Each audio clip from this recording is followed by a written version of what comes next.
देखिए दोस्तों, पारिस्थितिकी तंत्र के संघटक के बारे में बताया जाएगा और पीटी और मेंस के दृष्टि से आपको 80 प्रश्न रखा गया है, लास्ट में लगाया जाएगा, है ना। देखिए, पारिस्थितिकी तंत्र के संगठक के बारे में बताते हैं कि इसमें दो भाग होता है, एक जैविक संघटक और एक अजैविक संघटक, है ना। देखिए, इसमें जैविक में होता है उत्पादक, उपभोक्ता, अपघटक।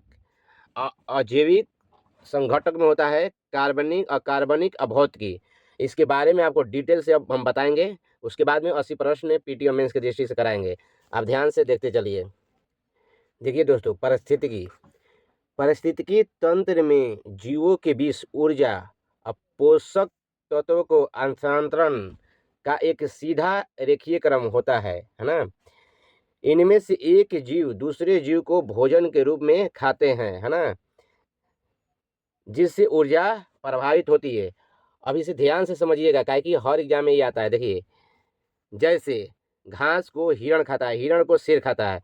यह एक श्रृंखला आमतौर पर उत्पादन पौधे से शुरू होकर उपभोक्ता उपभोक्ता माने हम लोग, कभी शाकाहारी होते हैं, कभी मांसाहारी होते हैं, अपघटक तक चलता है। अपघटक किसे कहते हैं? तो जीवाणु, कवक को कहते हैं, ना। अब हम देखते हैं इसके बारे में कि कैसे एक दूसरे पर ये हमला करते हैं। देखिए, ये घास है, तो घास को क्या खाएगा? टिड्डा खाएगा, खरगोश खाएगा, है ना।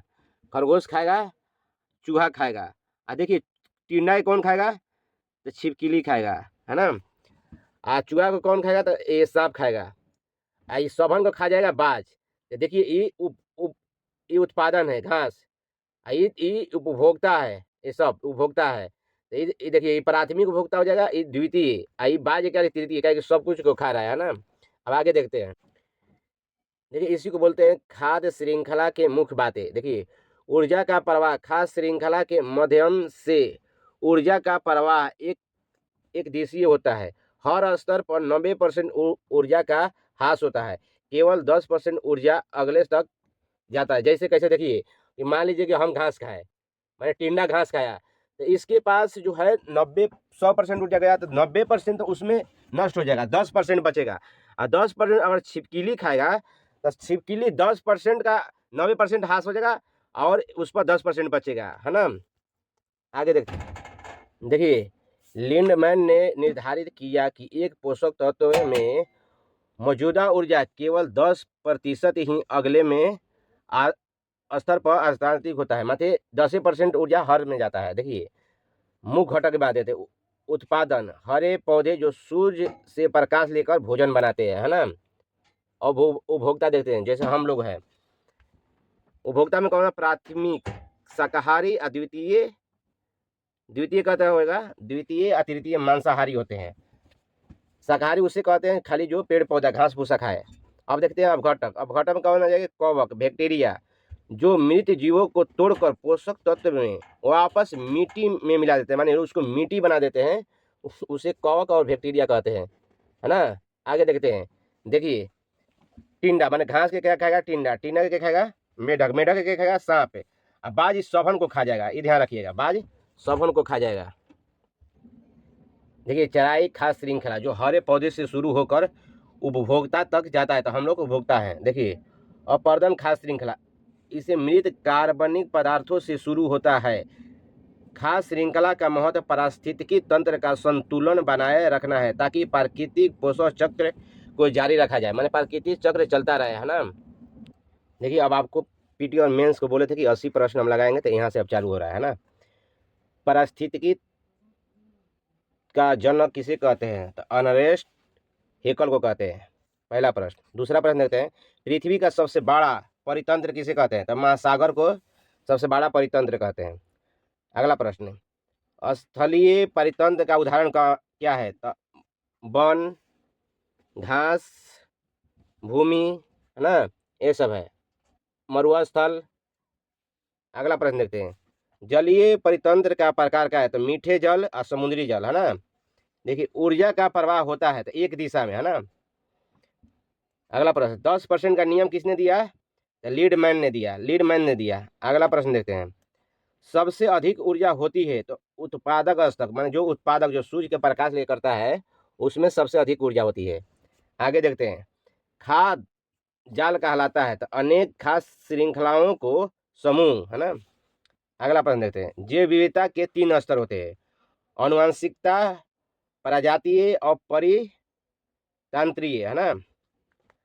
अगला प्रश्न, नाइट्रोजन चक्र के जीव होते हैं? तो राइजोबियम जीवाणु। जानते हैं कि दाल के पौधे में मिलते हैं? अगला प्रश्न, कार्बन चक्र का मुख्य स्रोत है वायुमंडल। वायुमंडल में कार्बन चक्र चलते रहता है ना, प्रकृति चलाते रहती है। परितंत्र का संतुलन बनाए रखता है? तो अपघटक। और भगट उसे बोलते हैं कवक। कवक और बैक्टीरिया को बोलते हैं। वही जितना मरे हुए चीज खा के उसे मिट्टी बना देता है। अगला प्रश्न देते हैं। सबसे छोटा जीव घटक कौन था? जीवाणु। कवक से भी छोटा है जीवाणु, ये ध्यान रखिएगा। पर्यावरण का अध्ययन का आधार क्या है? तो पारिस्थितिकी। हम लोग इसी से अध्ययन करता है कि कैसे खास श्रृंखला चलेगा, है ना। ये जैव घटक। अगला प्रश्न देखते हैं। इकोलॉजी शब्द का प्रथम प्रयोग किसने किया था? 1865 में अर्नेस्ट हेकल ने, है ना। अगला प्रश्न देखते हैं। सर्वाधिक अस्थायी पारिस्थितिकी कौन है? तो महासागर सर्वाधिक अस्थायी है। अगला प्रश्न, संरचना एवं कार्य की दृष्टि से विभिन्न जीवों तथा वातावरण की मिली जुली इकाई कहलाती है? तो पारिस्थितिकी तंत्र कहलाती है, जिसे इकोसिस्टम कहते हैं। इकोसिस्टम।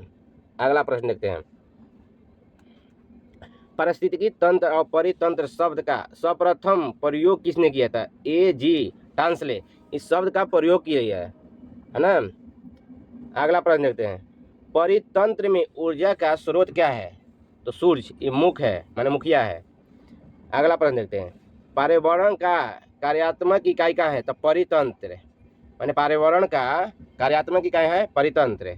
अगला प्रश्न, पारिस्थितिकी तंत्र के 2 घटक का बना होता है? तो जैविक घटक, अवजैविक घटक। आपको शुरू में बता चुके हैं, है ना। आगे देखते हैं दोस्तों। जैविक घटक को 3 भागों में विभक्त किया है। तो देखिए, उत्पादन, उपभोक्ता, अपघटक, ये 3 भाग है। अगला प्रश्न देखते हैं। उत्पादक द्वारा उत्पादित खास श्रृंखला का उपयोग करने वाला घटक कहलाता है ना। तो उपभोक्ता। अगला प्रश्न, उपभोक्ता के 3 प्रकार होते हैं: प्राथमिक उपभोक्ता, द्वितीय उपभोक्ता, तृतीय उपभोक्ता, है ना। उपभोक्ता कितने प्रकार होते हैं? 3 प्रकार होते हैं।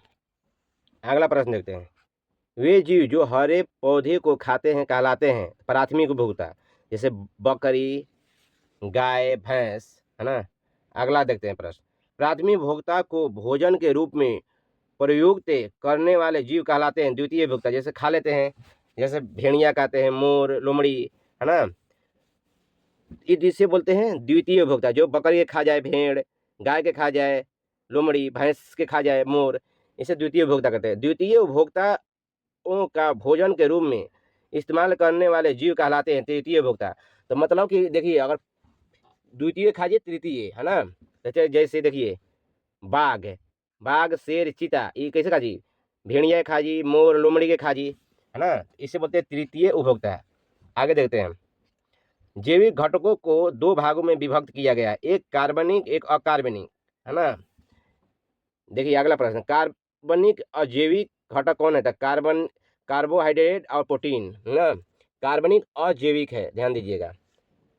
आवासा तीनों है। अगला प्रश्न देखते हैं। अकार्बनिक अजैविक घटक कौन है? मृदा, जल, वायु, खनिज। अपघटक होते हैं तो कवक, जीवाणु बता चुके हैं आपको। सफाई कर्मचारी कहलाते हैं अपघटक। तो यही दोनों सफाई कर्मचारी है, ध्यान रखिएगा, ये दोनों का है धरती का सफाई कर्मचारी है। अगला प्रश्न देखते हैं। एक जीव द्वारा दूसरों को खाए जाने पर पोषक तत्वों को एक ऊर्जा का हस्तांतरण कहलाता है खास श्रृंखला। ध्यान दीजिएगा, खास श्रृंखला बनती है तो उत्पादन, उपभोक्ता, अपघटक से, है ना, तीनों से बनता है। देखिए अगला प्रश्न देखते हैं। खास श्रृंखला बनती है तो आपको बता चुके हैं कि उत्पादन, उपभोक्ता, अपघटक तीनों को मिला के बनता है ना, ध्यान रखिएगा।